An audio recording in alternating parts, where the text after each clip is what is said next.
You're listening to The Briefing, first broadcast on the 27th of March 2025 on Monocle Radio.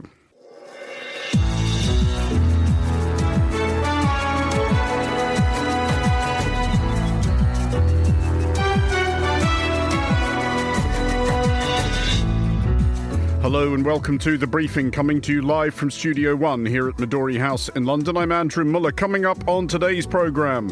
And what we're going to be doing is a 25% tariff on all cars that are not made in the United States. If they're made in the United States, there's absolutely no tariff. US President Donald Trump reiterates his answer to everything. Also ahead, at least one country in the Americas willing to put a former president on trial for attempting to stage a coup d'etat. Later in the show, we'll look at efforts across Southeast Asia to encourage the production of more Southeast Asians. We'll review the latest tech news and look, if it's that much of a struggle, don't volunteer to present the briefing on Thursdays. You know this is going to be a thing. Oh, I've read that out loud again, haven't I? Good to see you too, Andrew. Today we'll tour some of the most important music markets in the world. That's Fernando's Global Countdown coming up towards the end of the show. Save yourselves, it's too late for me. That's all coming up right here on The Briefing on Monocle Radio.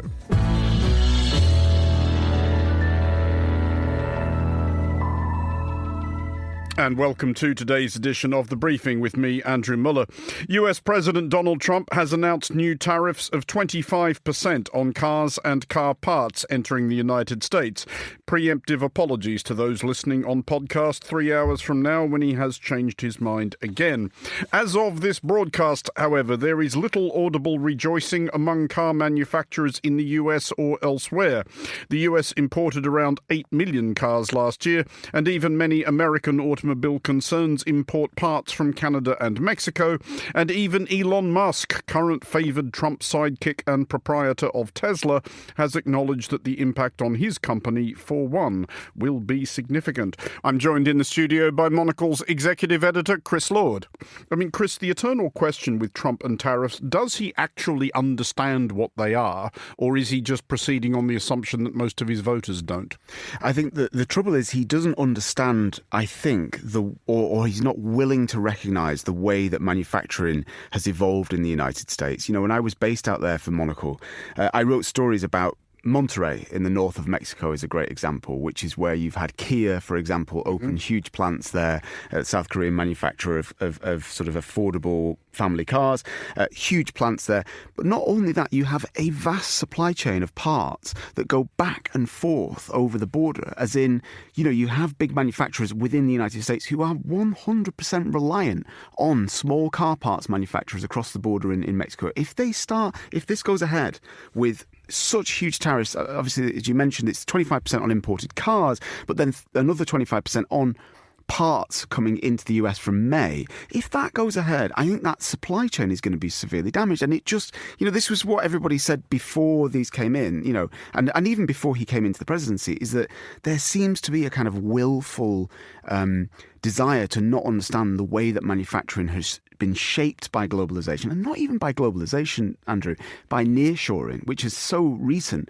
More and more brands move into Mexico so they can feed into the American market and also feed the market with parts. I mean, it is noticeable that shares across the world in car makers, American ones and foreign ones, are, well, foreign to America, that is, are all down. Is Trump in a minority of one on believing this is actually other than an act of economic self-harm, or are there other people who think that this sort of retreat to, you know, late 19th century variety protectionism is actually any kind of way forward? I mean, I think within the US, I think there is a great deal of concern, and not least from the manufacturers within the US as well. This is not, you know, you're right that you know, stocks have fallen around the world on, I think probably the hardest hit is going to be your Japanese manufacturers, of which, you know, by far, Japanese cars have just dominated the market in the United States. And, you know, before we came on the program, Andrew, we were talking about traveling to the US in sort of 80s, 90s. You never used to see foreign cars, or very few foreign cars on the road. It was all those big American brands. The country has changed profoundly. The roads have changed profoundly. So this is a major thing. But we have to remember here that US manufacturers also will be looking at this with a great deal of concern because, fundamentally they are exporters too. I mean, even just look at the European manufacturers that have, part of the reason for this tariffs is the sort of blunt-headed idea that more manufacturers will move their operations into the United States to feed that market. But even if you look at the European manufacturers who've moved and opened factories in the United States in the past, 60% of the cars that they make in the US are for export. They're not sort of feeding a domestic market. So they're going to be very worried about reciprocal tariffs that seems to be the only way to come in. I have to say one clarifying thing here, though, Andrew, is that this is April 2nd that this is going to come in. Mm-hmm. We have seen, since the start of the year, tariffs floated, threatened, and then retracted at the 11th hour. And dare I say, I think we're going to end up in exactly the same place again. The markets will go through a roller coaster. And you have to look, actually, the markets this morning, if you compare to when the tariffs were first threatened against Canada and Mexico, the market went into a kind of meltdown. It was like, oh my God, this is all, there's everything we feared coming true. This morning, yeah, things are bad. I mean, 3% off the Stocks Europe 600, that's not good. But it is sort of slightly feels a little bit like people are kind of waking up to the reality that threats, the bark sometimes ends up being worse than the actual bite. Well, yes, he's the boy who cried tariff. I do just wonder if we do detect the real meaning behind this in remarks today by the UK's Chancellor of the Exchequer, Rachel Reeves, who said that the UK is in talks to try and avoid these tariffs. Is that basically how Trump sees this, that this is kind of a protection racket? Nice little automobile industry you have here, you wouldn't want anything happening to it. I think, protection racket is a great way to put it. And I think that he believes this is a way to strong arm people to the table. He's going to want these various people, and the UK is pretty far along in this process, to bend the knee, to go to Washington and say, yeah, what can we do? How can we make this work for us? How can we make this work for you? What do we need to do to restructure? I think, the UK is a little bit of an unusual case because the US has a trade surplus with us, not the other way around, and the European Union is in a much different place. The reality is, when you come to Europe and Japan, their economies are so interwoven with car export that they're going to really be on a back foot here. And like it or not, these threats mean something because within those countries, those companies are going to be now pressuring their governments to get to Washington and open these dialogues. And we know that we've seen in recent weeks, Andrew, everything from defence to manufacturing, it's all on the table. They see it all as part of the same thing. Have to say one thing, though, that let's not forget here. We started this week talking about the national security team leaking their views and their sort of plans in Yemen to the world via the Atlantic's editor-in-chief. This morning, we're not actually really talking about that anymore. So it is probably the biggest dead cat he could have dropped on the table this morning. Thank you, Chris. That was Monocle's executive editor, Chris Lord. Here is Carlotta Rebello with the day's other headlines. Thanks, Andrew. World leaders are meeting in Paris today to discuss how to strengthen military support to Ukraine, review ceasefire efforts and assess their role in a potential peace deal with Russia. The third summit of what France calls the Willing and Able brings together heads of state from the likes of Turkey, Poland and Italy. This comes after French President Emmanuel Macron pledged a further €2 billion in military aid to Ukraine on Wednesday. Authorities in South Korea are battling wildfires that have doubled in size in a day in the country's worst natural fire disaster on record.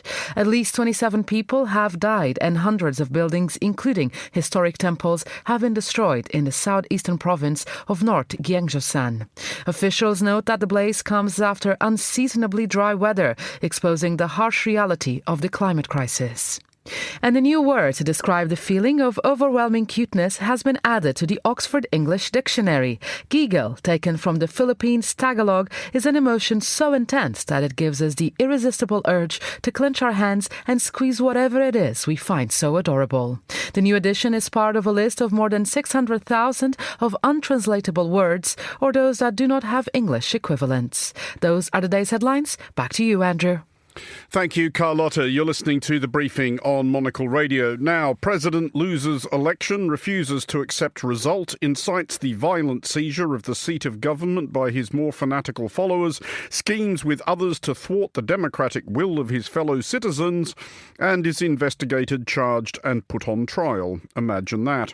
In Brazil, it has been confirmed by unanimous vote of the Supreme Court that former President Jair Bolsonaro will have to answer from the dock for the events of January 8th, 2023, when a mob of his supporters rioted in Brasilia. 7 other former senior officials are also on the hook. If convicted, Bolsonaro, who denies everything, may spend the rest of his life in prison. Antonio Sampaio is an expert on Brazilian politics. He joins me now. Antonio, first of all, is it clear specifically what President Bolsonaro has been charged with? Hi, Andrew. Yes, he has been charged with very serious accusations of a coup d'etat, first of all, and also the violent overthrow of what in the specific case is being called the democratic rule of law, basically abolishing Brazilian democracy, as well as forming an armed criminal organization and helping to destroy an asset of the Brazilian state, which are the buildings of the state in Brasilia. So these are very serious accusations, and he can get up to 40 years of jail if found guilty. As far as we understand it, what are the parameters of the wider plot he is accused of being involved in, perhaps even of orchestrating?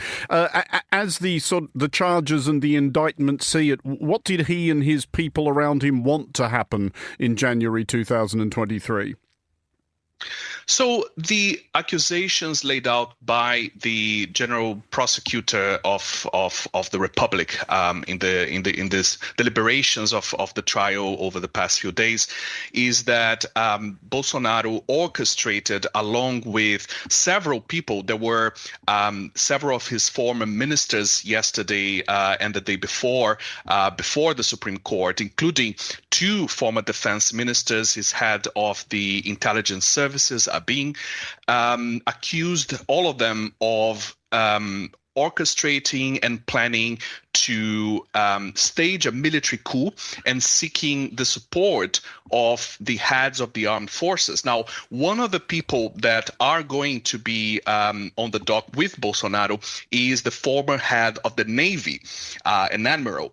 Now, yesterday, the prosecutor said that one of the few reasons why the military coup did not succeed, that did not go ahead, was that the heads of the army and the air force, when they were explicitly approached by Bolsonaro supporters, senior officials, to stage a coup, declined and refused to do so. So this shows that they were probably thinking that, Brazil, got rid of its military regime in the late 1980s, and it was now a firm democracy, which is demonstrated by the fact that the Supreme Court is bringing these accusations to trial.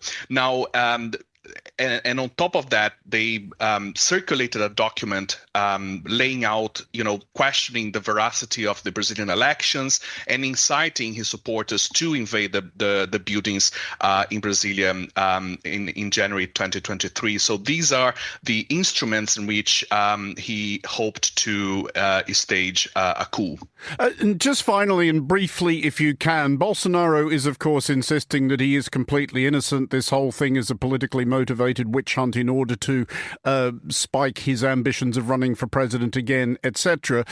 Is it possible to tell within Brazil how much of an audience there is for this? Does he still have a constituency? And if so, who are they? Oh, certainly. The Bolsonaro and his hard right, let's say, political ideology, political movement is now one of the 2 main political factions, let's say, in Brazil now, because after the military regime ended in the 1980s, Brazil has been, in recent decades, Brazil has been ruled by basically two parties: the Workers' Party of Lula da Silva, and before that by the PSDB, which is a center-right, some say center-left party, but certainly a centrist party. And that party was basically decimated in recent elections, and Bolsonaro's hard right really occupied a political vacuum. Now, the question is, how does this trial and the potential and many say likely conviction of Bolsonaro in this trial will affect the hard right? Because it's currently not clear at all who will take the mantle and who will take over the Bolsonaro movement, which still has a lot of support, and they will stage in early April protest in one of the main streets of São Paulo, which is expected to be widely attended. There is a risk of division and fragmentation of the Bolsonaro movement, including between his relatives, some of which want to be candidates, and other sort of more politically experienced sort of former governors, etc. So there is a risk of division that can favor the left. Antonio Sampaio, thank you for joining us. You're listening to The Briefing on Monocle Radio.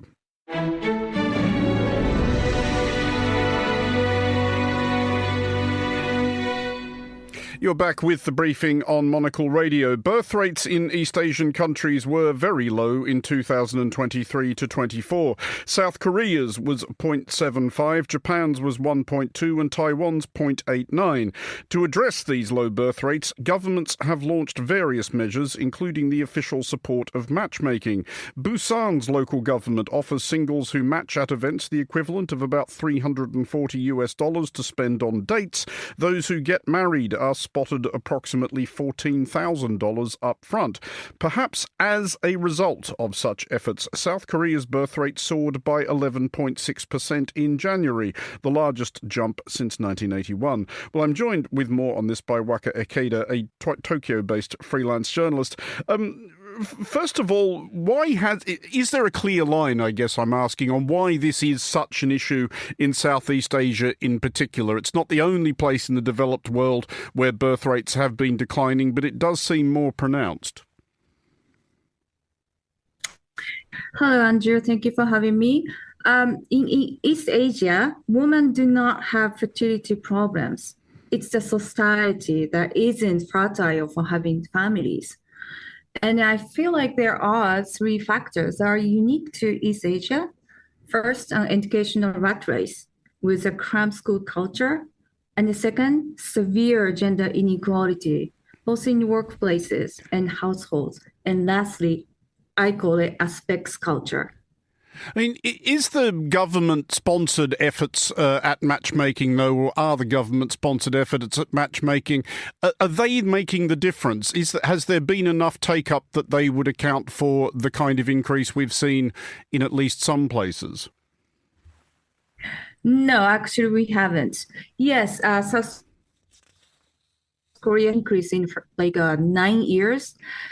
This year. However, I spoke to demographic experts in South Korea, and they said it's most likely because the woman held pregnancy during the COVID. That's why there was a little bit up, but only 0.72 to 0.75. It is not a significant difference.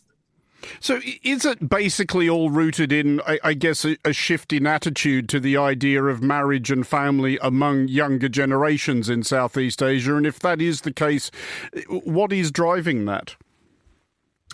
Well, what is driving is that previously I said three factors. One is the academic credentialism, which almost like 80% of elementary school students in South Korea and Taiwan go to after-school cram schools. Japan's were about 40%. So basically, children are very stressed out. They are missing the opportunities to develop social development, how to form human connections, to spend quality time, learn about human skills from parents. This is a huge trend in East Asia where more than half of women do not want to get married, do not want to get in relationship. Our societies have becoming anti-relationship and anti-family societies. Is there anything, though, that has been seen to work in addressing that? Because you mentioned the sort of the government-sponsored matchmaking, but what else has been attempted that does seem to be having results? There's never been a positive result to what the government is doing. The government's attempts are missing the point. They are more like putting a bandage on the broken bone. Young people are not avoiding relationship because they can't meet potential partners. There are dating apps everywhere. It's not the problem. Many young people simply don't want to have relationship due to this. Our society is becoming such anti-family. It makes it impossible to have families. It's not about money, or it's not about having no opportunities to meet people.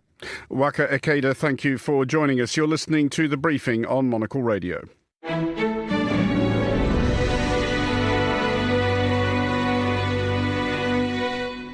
This is The Briefing with me, Andrew Muller. It is time now for a wrap-up of tech news, for which I am joined by Monocle's technology correspondent, David Phelan. David, you have bought some things, among them a camera which I am assuming you have not brought because, well, not solely because you wish to record this moment for posterity. No, that's right. No, I've brought a few things today. This is peak show and tell, in fact, on the radio. Beginning with this one, the Fujifilm GFX 100 RF, which I'll pass to you. This is a chunky bit of kit. Listeners are, of course, having to take our word for this, but yes. I am literally holding this in my left hand. This is a proper old school camera. This is not something anyone's going to stick in their pocket. No, that's right. What's different about it is last year Fujifilm had a massive success with the X100 series, and before last year, the version 6 came out last year. It's been sold out all the time. This, however, although it's still a fixed lens, people say that a zoom lens, the glass is never as good as a fixed lens. It's better to move backwards and forwards and have pure glass like that. This has a medium format sensor instead of a much smaller sensor. That means that it can have 102 megapixels on it, and that means that you can take amazing pictures on it. Even so, although it's not small, as you say, it's chunky, for a medium format camera, it is light and compact. I'm also just looking at how much it costs, David, and all of a sudden I'm extremely nervous about the fact that I am holding on to it. I'm just going to pass it back to you. Yes, it isn't cheap. It's $4,899, £4,699. But actually, if you compare it to similar cameras from Hasselblad or Leica, it's quite a lot more affordable than they are. It's not going to be a super widely used camera in the way that the X106 was, but it is going to be something remarkably different from what's out there. Well, let's look at a few things people can put in their pockets. There has been a slew, veritably, of mid-range phones released recently, and you have, in fact, bought that slew with you. I have, yes. Is that the correct collective noun for a group of mid-ranged mobile phones? I think so. Brace doesn't seem to cover it. No, a brace is usually 2, and we have 3 here. Yes. So you have in your hands now, in your right hand, that's the Nothing 3A Pro. It's a mid-range phone. It sells in the UK for £449. That's the cheapest of the 3 that you're looking at, but it has 3 cameras, which is why it feels it deserves the name Pro, and a very remarkable see-through background with lights, LEDs that flash in different ways as a timer, or to tell you how soon your Uber is going to arrive, or to tell you who's calling. It does kind of look like the back might have fallen off it, but this is intentional, yes? It is. That is Nothing's thing. That's how they design their stuff.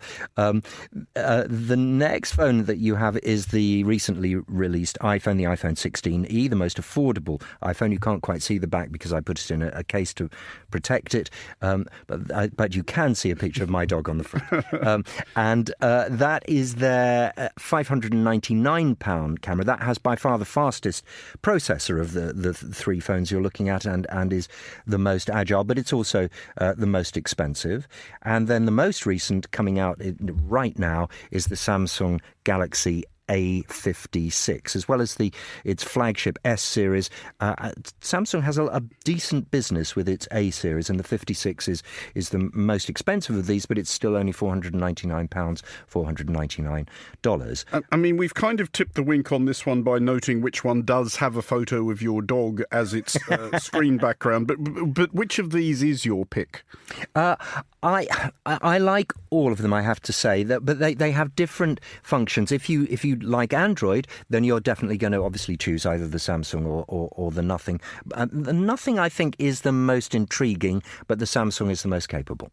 Well, let us now speak of an urban key organiser, which was not a concept with which I was previously familiar. So what does this thing actually do? Yes, now this is the most pocketable of them all, as it should be, because you can put up to 6 keys into it, and it helpfully has a way to open a bottle of beer in it as well. Okay, but so this is a fancified key ring. That's exactly right. Okay. And you will see that one side is quite pliable, the other is quite solid, and that's because it contains a tracker chip in it, and it's compatible with Apple's Find My system, so that if you lose it, you can mark it as lost, and it will send out a Bluetooth signal to any passing Apple device, anonymously, silently, and then that will be sent back to you to tell you where it is. And to celebrate finding your keys, you can open a beer. Yes, exactly. Amazing. It all works together, that's right. David Phelan, thank you for joining us. You're listening to The Briefing.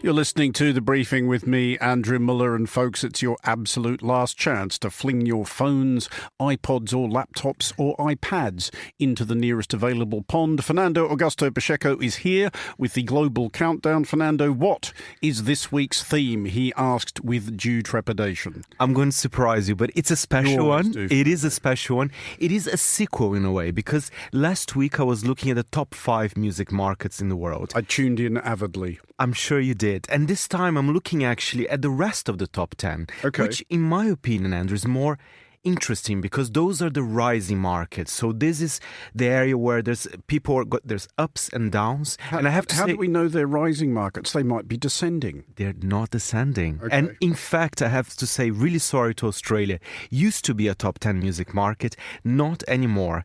Thanks to the 10th biggest music market these days. Sorry, are we discussing quantity or quality here? Well, I have to say a little bit of quality as well, because the 10th biggest music market is Mexico, and they are going through an amazing period for their music scene. A lot of Americans are listening to Mexican music, the rest of South America as well. It wasn't the case before, usually it was Colombia, or Argentina or other countries, but Mexico has a very strong music scene. Are you curious to know what's the number one song there? Not really, but I suspect I don't have much say in the matter. You might like it even. he has a very distinctive hoarse tone to his voice in a way. I liked that sentence much better when I thought it was going to stop at he has a very distinctive horse. I was just like, great, let's hear more about it. So, this is at 10th place, Mexico with Tito Double P with Tattoo. Quiero olvidarte y la neta no puedo. Estoy cansado, ya tiré la toalla. No quiero dormirme porque te sueño. Y andando bien pedo, me metí otra raya. Viendo las fotos que nos tomamos. Y el videito aquel en tu cama. Is Tattoo the name of his distinctive horse? No. Or am I barking up the wrong tree here? It's very distinctive, that's all I can say. He's a big name, and his cousin is Peso Pluma, another big name in Mexican music, also on the Monocle playlist. Lucky Monocle listeners. At number 9, Fernando, and again, I suspect somebody's thumb on the scales here. It just happens to be, by complete coincidence, Brazil. Brazil, and our music market is booming. Brazilians are listening to it more and more people are subscribing to the streaming services as well, because that's where the money is coming from in the music industry. But I have to say, Andrew, I'm almost a little bit embarrassed of our number one song this week in Brazil. It is local, but it became one of those viral hits. And it's very crazy. Look at the name of the artist in this. It's Jay Skinny, MC Davi, MC G 15. DG, Batidão Stronda. It's huge. I mean, it's huge as in the number of people involved in this is huge. And the song is called Mãe Solteira, which is single mom. Let's play a clip and then I'll tell you a little bit more about it. Claro, cê sabe que eu pago tudo. No card, minha conta gorda. Suave que eu tô vivendo meu auge. O pai te leva de nave. Bebê conforto no Audi. Chama o skinny Davi. Eu vou batizar. Ela pede benção, benção. Ela pede benção pro papai. Ela pede benção, benção. Ela pede benção pro papai. Ela pede benção, benção. Are they aware, Fernando, that there are other notes? Yeah, listen, it's not my favorite as well, but the only good thing that I can take as a lesson, it's in praise of single moms, but perhaps a little bit too sexual, if I translate. But for example, one of the lyrics is, I love you, single mom. You're very hot. I'm not going to translate the whole thing because honestly... It's a family program, Fernando. It's a family program. Even I was shocked. But another good note, he's saying that he doesn't mind carrying her baby in his Audi. So he's like, he loves that single woman, that single mom, you know, so it's kind of... Well, again, we don't know what else is in his garage. Like the Audi might not be his flashest car. He might just think, that's the one I'll run out for the single mum, whereas I'll save, like, I don't know, the Ferrari for somebody I'm really keen on. Exactly. Actually, to be honest, yes. We need a benchmark to work off here. It's bling bling, but not that bling bling. Audi is nice, but, you know, it's not quite Ferrari or Lamborghini. Well, exactly my point. And I suspect perhaps exactly his point. What is the 8th biggest market in the world for music at the moment, Fernando? Canada. Righto. And, you know, of course, always been a big market, but not necessarily, by the way, Andrew, the number one song needs to be from a local artist. So the Canadians are in love still. I mean, the whole world is in love with this song, to be honest. With the New Zealand-South Korean singer Rosé, a former member of the K-pop group Blackpink, with a song with Bruno Mars, Apete. I mean, this song is very catchy. Even my niece, she's only 3, she was singing along to the song. It's And there's nothing in the world less annoying than toddlers singing along to pop tunes. Exactly. Wow. It's number one in Canada. Let's have a listen to Rosé and Bruno Mars. Kissy face, sent to your phone, but I'm trying to kiss your lips for real. Red hearts, that's what I'm on, yeah. Come give me something I can feel. Don't you want me like I want you, baby? Don't you need me like I need you now? Sleep tomorrow, but tonight go crazy. All you gotta do is just meet me at the I see the excitement in your face. Yes, I believe we've got the idea. Apologies to any listeners who will now be involuntarily humming that to themselves for about the next 6 months. But I guess that is what is the essence of a global pop smash. Mildly risque as well, because... Mildly risque? Yeah, Apete, I mean, the song's based on a South Korean drinking game. Ooh, you know? That's very... Well, after listening to the Brazilian song, nothing is risque, to be really honest. Exactly, that's very mildly risque. On the subject of South Korea, Fernando, moving seamlessly along. A big market, of course. It's the land of K-pop. And, you know, fittingly enough, we had a K-pop legend at number one in South Korea. He's the king of K-pop. I mean, he's been going on since, I believe, the early noughties when he was in a boy band called Big Bang. Very popular. And this time he's singing with American singer Anderson .Paak. It's G-Dragon and Anderson .Paak with Too Bad. Check it out, how you do? What it do? Tick it tock and I move. Booty now, you do. Me do. Be beautiful. Such a good, so much a good. Like it. Such a good, but some good. I love a honey. Get some to today. Get some more to get. Damn, is that good? Baby girl, too bad for me. There you go. Took that ass on me. All I want is an arm's reach. The song is called Too Bad. It's too bad. Yeah, my capsule review would be, yes, it is. I think I like the funky touch to it, you know? At the beginning, it kind of takes its time, but I think when he goes there, I think it's quite good. Is there a sort of subtle lyrical subtext to this one? There's no subtle lyric context. Okay. All I can say is that G-Dragon's not only a K-pop legend, but a little bit of a fashion icon these days. He's always in all the kind of catwalks from Chanel. Well, not in the catwalk itself, but he's observing all these fashion shows as well. Our sixth biggest music market in the world, and in the context of today's Global Countdown, number one, though they are going to be miffed. I think that they are not further up than this, because they are, to give our listeners a hint, not a nation known for lacking a certain quality of self-regard, I think it's fair to say. It's France, of course. It's France at number 6. But you're right, very powerful market. I think they used to be top 5. Not anymore, but still very, very good position to be in. And they have a very strong local market. Our number one song in France this time, he was born in Congo, but he was raised in France, has a very strong connection to the country. But, I mean, we'll play the song, but then weirdly enough, there's a Georgian connection. There's a Georgian connection, by which I assume we are referring to the state, or the nation in the Caucasus, rather than the state in the United States. The nation, indeed. Okay. I'll tell you more later, but let's have a listen to Jeans with Ninao. Dès que j'arrive, ça regarde de travers, capuché parce que je suis trop cramé. J'avance avec équipe armée, je m'organise comme si je mourrais jamais. Mon amour, je vais rentrer tard, étrier bleu ciel, fait noir. Ils font tous des petits pas dès qu'ils aperçoivent la guitare. See, I have no earthly idea what he is singing about there, my French not being all it might be, but it has long genuinely been my contention that the cadences of the French language do lend themselves remarkably well to hip-hop and hip-hop adjacent genres. I agree, and that's why hip-hop is a genre that dominates the French music charts. And going back to the Georgia connection, because when I was looking at the video, he was in a castle, and then there was some Georgian flags around, and I was like, what's going on? A fair question. A fair question. So I realized that this song sampled a very famous Georgian folk track called Gandagama. And I did listen to this folk track. It's very old. It does have the same beat, so I think he kind of modernized that.